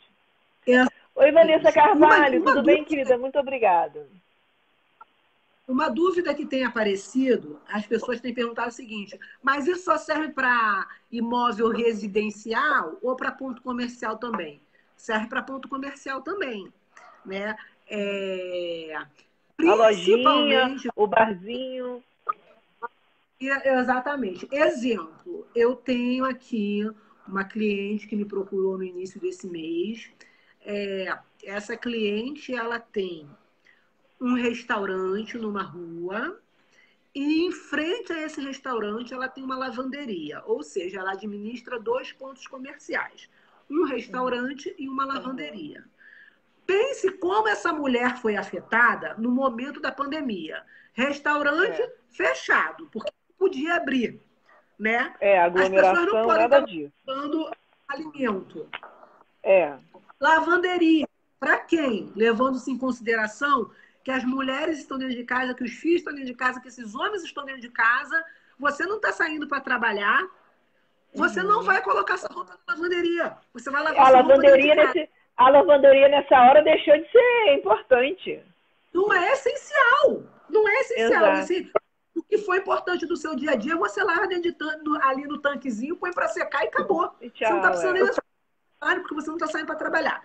Essa mulher, ela é extremamente afetada. Agora você veja como as pessoas são diferentes. O dono, proprietário do ponto comercial do restaurante, voluntariamente procurou, né, essa cliente, já fez a negociação com ela de pronto, assim que ela fechou as portas e tudo tranquilo. Já o outro... proprietário da lavanderia é um ponto de frente para o outro. O proprietário da lavanderia, entendeu? Veja bem, ficou cobrando. De repente, ela recebeu um contato no WhatsApp de uma pessoa, né, que se diz advogada, e ela mandou várias mensagens de texto, dizendo o seguinte: essa cliente simplesmente falou, olha, eu não pude pagar, esse mês eu não consigo pagar, mas me mande o boleto desse mês que está vencendo agora, que eu vou pagar, e o do mês passado, que eu não pude pagar, lá na frente a gente renegocia. Aí essa pessoa disse, não, você paga o atrasado e o atual, ou então nós vamos te despejar. Entendeu? Porque ele já deu ordem de entrar na ação de despejo e fez um monte de pressão. Quando ela chegou para mim... Esse advogado já sabendo, né? O advogado já sabendo que isso não é possível nesse momento. Advogado, defendendo o interesse do cliente dele... Claro, botou a pressão. Ignorando tudo que tem dito a lei, ignorando que nós estamos num período de pandemia, quer dizer, desconsiderando que está todo mundo numa situação muito delicada, ela fez esse contato, ela mandou essas mensagens, ela insistiu, ela pressionou. Para falar bem a verdade, ela inclusive ameaçou, dizendo, até tal dia, se você não sair daí, nós vamos tirar tudo seu daí de dentro. Né? E ela me procurou. Quando essa cliente me procurou, eu falei para ela, olha, eu vou explicar uma coisa para você. Claro que se você tiver condições de pagar, eu recomendo que você pague. Né? Mas se você não tem condições de pagar, como você mandou aqui na mensagem, que o que venceu você não tem condições de pagar, que você está pedindo para ela te mandar o boleto de agora. Ela se negou no texto a mandar o boleto para ela. Eu falei para ela, você apenas guarde isso, não perca essa conversa. Porque ainda que ela ajuize na justiça, uma ação de despejo para você, eu custo acreditar que algum juiz nessa época vai conceder uma liminar de despejo. Ou seja, isso só vai ser decidido no final do processo, porque uma liminar ela não vai conseguir. Isso só vai ser decidido no final do processo. E se no final do processo o juiz vê uma mensagem dessa aqui, ó, na instrução, aonde você está pedindo o boleto para pagar e ela está se negando a emitir o boleto para você pagar, quem vai ter que pagar para você vai ser ela. Porque essa pessoa é com você. Porque, na verdade, essa pessoa tem um ponto comercial, aonde você já trabalhou, você já criou o seu fundo de comércio, você já tem como receber por aquilo ali, e a pessoa simplesmente está querendo te botar para fora. Exato. Agora, ou seja, má fé, né? Porque já está usando de má fé, né? Porque já sabe que não pode, contrata um advogado, gasta dinheiro com o honorário do advogado para fazer a pressão em cima de um cliente. E aí cai no que eu falei anteriormente. Tá, aí ela vai sair da lavanderia. Quem é que vai alugar aquele imóvel dele? Ninguém. Exatamente. Quer dizer, vai fazer ela clientela, né? Vai fazer a clientela, o ponto dele vai ficar ali desocupado, porque nesse momento não tem ninguém alugando nada. Sem contar... Zero de rendimento e zero de possibilidade futura de receber. E sem contar, né, que essa senhora tem funcionário ali, ou seja, ele está botando todo mundo no meio da rua sem o menor escrúpulo, essa que é a verdade. Olha só, Cíntia, nós já estamos nessa conversa há 1h30. Nossa. E agora, passa rápido, né, mas o pessoal está amando. A Fátima Reels está aqui. Fátima, tudo bem, querida?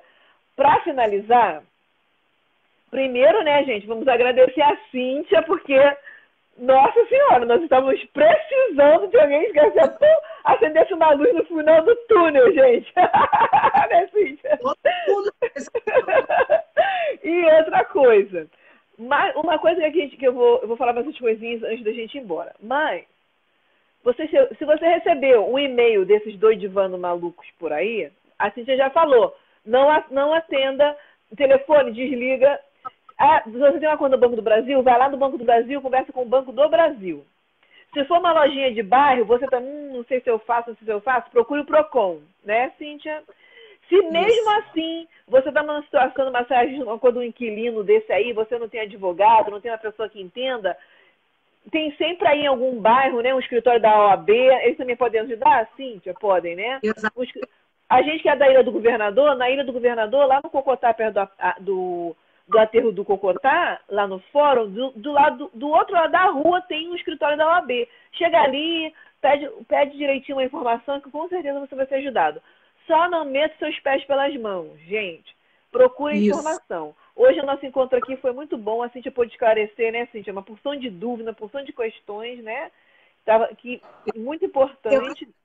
Um item nessa nossa conversa. Uhum.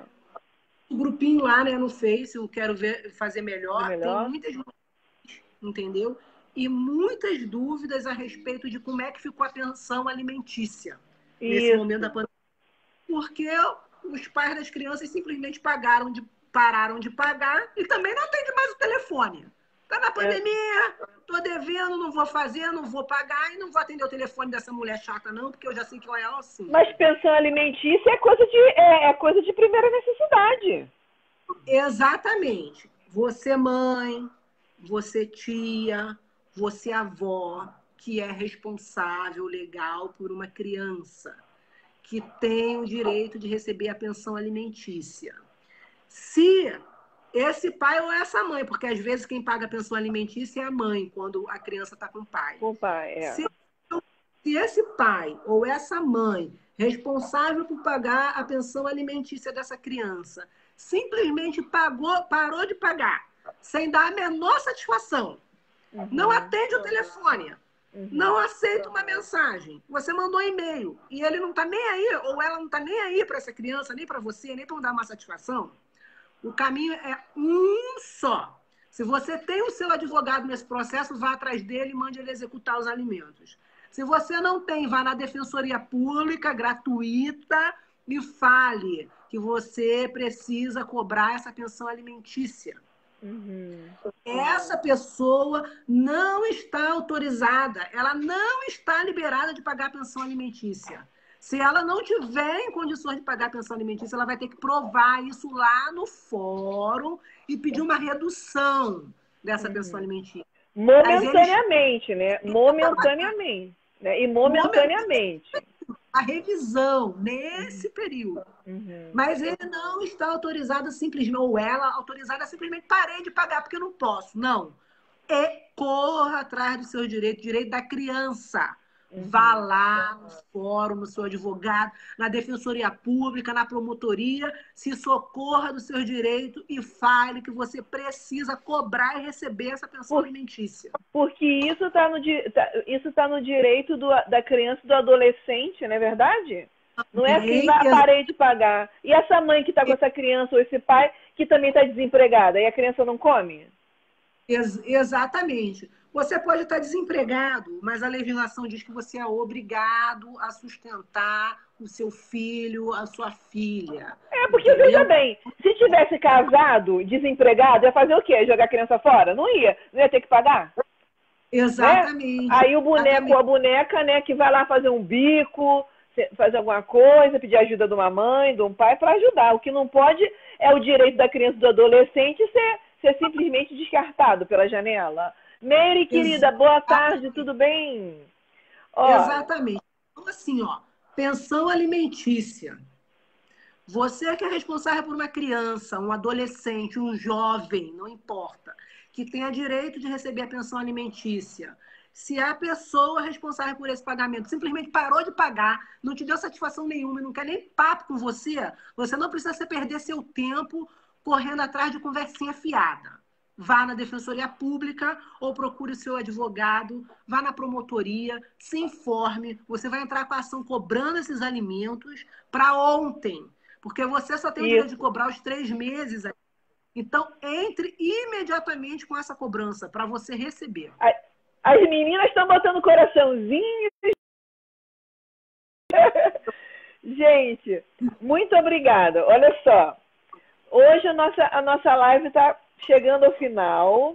Eu estava falando, agradecendo a Cíntia. Quero agradecer mais uma vez a nossa amiga Jéssica Ellen, que ela é administradora do grupo Papo de Mulheres, que é um grupo lá do WhatsApp. Meninas, vocês não podem ficar de fora. E também quero agradecer a Ana Malcher, é a minha amiga da Cíntia também, ela é administradora do grupo Guerreiras pelo Mundo, um grupo de brasileiras que moram aí pelo mundo. E a gente faz parte desse grupo, elas estão sempre colaborando aqui com a gente, com o nosso grupo Quero Ver Fazer Melhor. Então, gente, fica aqui, vem que vem, que aqui tem sempre novidades e assuntos importantes a ser discutidos, né, Cíntia? Olha Exatamente. Só, como eu sou mulher preta, minha irmã é mulher preta, filha de mulher preta, eu quis vir aqui e aproveitar para mencionar aqui uma escritora, Carolina Maria de Jesus, tá? É uma das primeiras escritoras mulheres que conseguiu fazer um livro. Então, nós estamos passando por esse momento, né, que o preto está sendo muito discriminado, né, aqui nos Estados Unidos está essa comoção pela morte do George Floyd, e aí eu não queria deixar passar em branco. E aí, eu separei assim, 2 frasezinhas dela, mas hoje eu quero dizer o seguinte, a Carolina Maria de Jesus era uma negra da favela lá de Canindé, de São Paulo.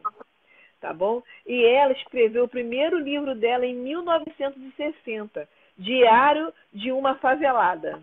Ela era assim, pretinha, franzina, mas muito esperta. E ela disse assim, quem inventou a fome? Carolina Maria de Jesus. E ela ainda disse assim, temos só um jeito de nascer, mas muitos jeitos de morrer.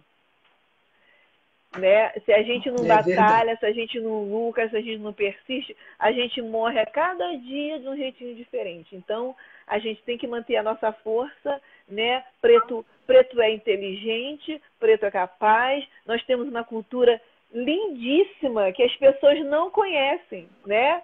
E aqui está a prova. Carolina Maria de Jesus, uma favelada pretinha, que mesmo com um lapisinho simples conseguiu fazer seu primeiro livro em 1960. né? Então a gente não pode esquecer, só temos que enaltecer essas mulheres que, de um jeito ou de outro, contribuiu para que eu estivesse aqui hoje, que a minha irmã estivesse aí hoje, né? Tendo acesso à informação, né? Podendo estudar e podendo estar aqui representando. E o nosso papel na sociedade é esse, é representar. E representar bem. Nós não somos representados por esse fã que bate com a bunda aqui, bate ali, bate acolá, que menospreza a mulher, que não traduz a nossa realidade, não é verdade?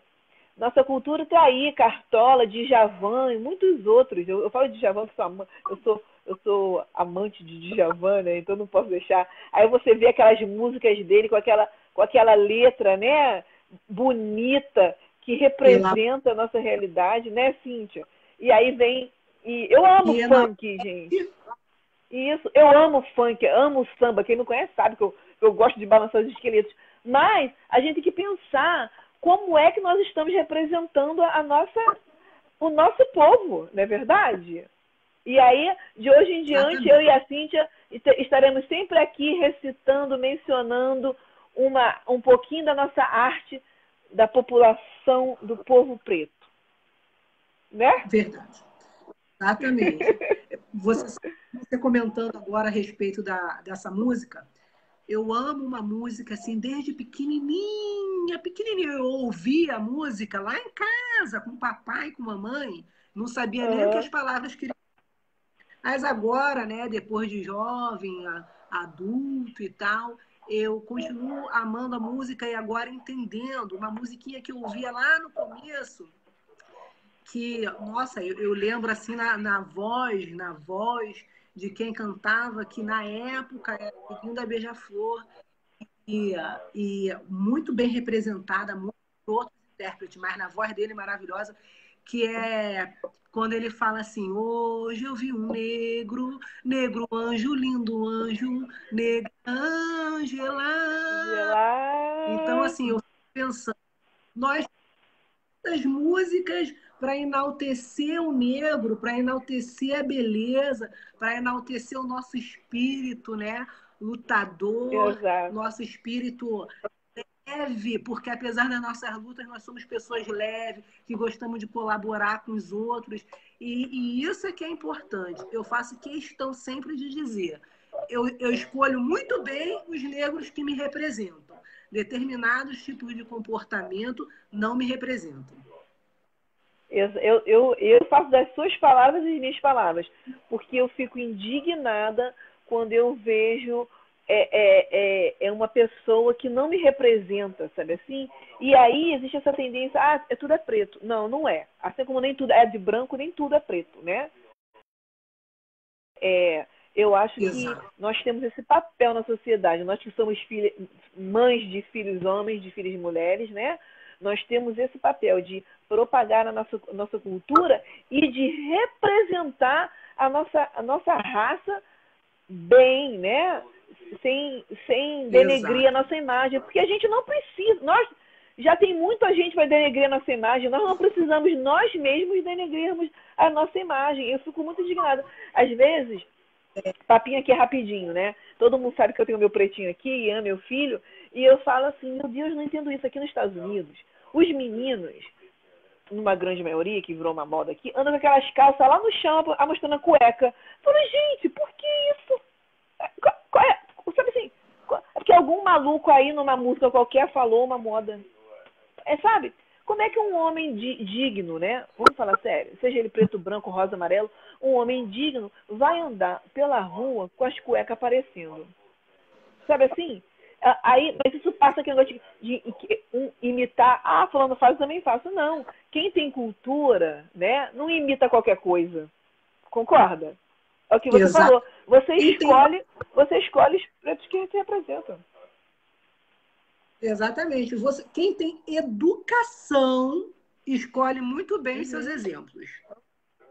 Exatamente. Gente, um beijo. Cíntia, um beijo pra você. Tô com saudade de você, minha irmã. A gente vai se falando. Não perca todos os nossos vídeos, Todos os nossos vídeos vão estar lá no YouTube Chá Comigo. E essa conversa aqui toda quarta-feira. Essa semana foi na quinta, excepcionalmente. Mas toda quarta-feira nós teremos Chá de Direito. Tá lá dentro do Chá Comigo. Não percam, tá bom? Beijo. Beijo, Cíntia. Muito obrigada por tudo. O pessoal que nos assistiu, que colaborou, que comentou, vocês são nota 10. Tchau, tchau, gente. Tchau, Thiago Gomes, querido. Um abraço. Esse pretinho aí é pretinho, sim, senhor, que eu conheço ele. Beijo, gente. Tchau, tchau. Tchau, irmã. Tchau, tchau.